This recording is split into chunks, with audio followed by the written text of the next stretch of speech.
County man says he has run out of patience waiting for his income tax refund. It's not even this year's refund or the one from last year. He's received those checks, but he has not received his return filed in March 2020. WATE 6 News Side consumer reporter Don Dare says millions of people have experienced delays. Don. Well, that's exactly right, Bo. A January report from the National Taxpayer Advocate's Office, the TAS, says tens of millions of people experience delays in the processing of their returns. Typically, the IRS issues a refund within 21 days of accepting a tax return. However, the IRS has been swamped as it struggles to manage processing issues due to the pandemic in 2020 and 2021. Delays in receiving a tax refund can be frustrating, especially if you were counting on the money to pay bills or to purchase everyday items.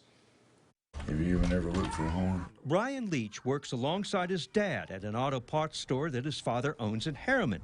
At 27, Brian is the father of 2 children. He has an 8-month-old baby boy and a 3-and-a-half-year-old son.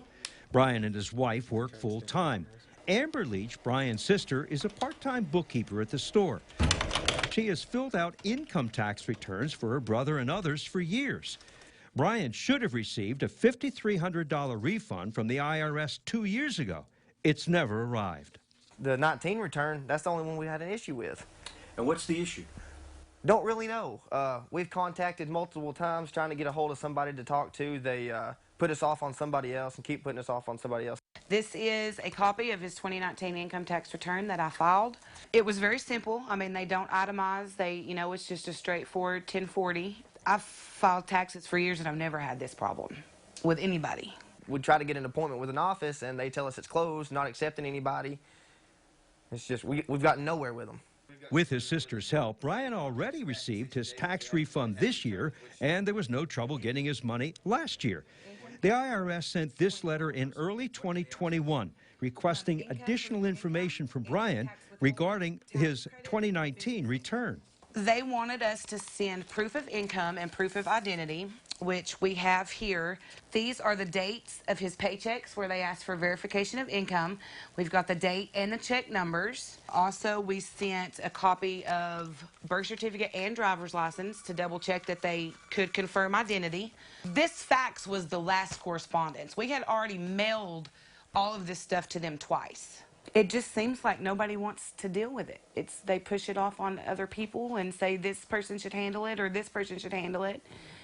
And, I mean, it's hard to handle something when you have to wait 3 hours on hold to even talk to somebody.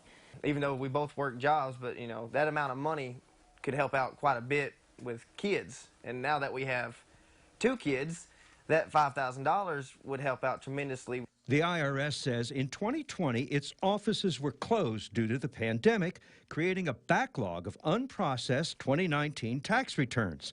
Also, if taxpayers were given instructions to send additional information in order to process the return, that request slowed things down even more. I want my money. I mean, that's my money. That's mine and my family's money. We need it. Now, on Brian's behalf, we contacted the Oak Ridge office of U.S. Congressman Chuck Fleischman. We were told the congressman's office works through a leg of the IRS, the Taxpayer Advocate Service, mentioned earlier in this story. The congressman's office says the TAS is good at resolving many backlog issues, and they will try to set up a personal meeting with an agent for Brian. Again, there's been no trouble for Brian in receiving last year's refund or this year's, just the one 2 years ago. Very strange.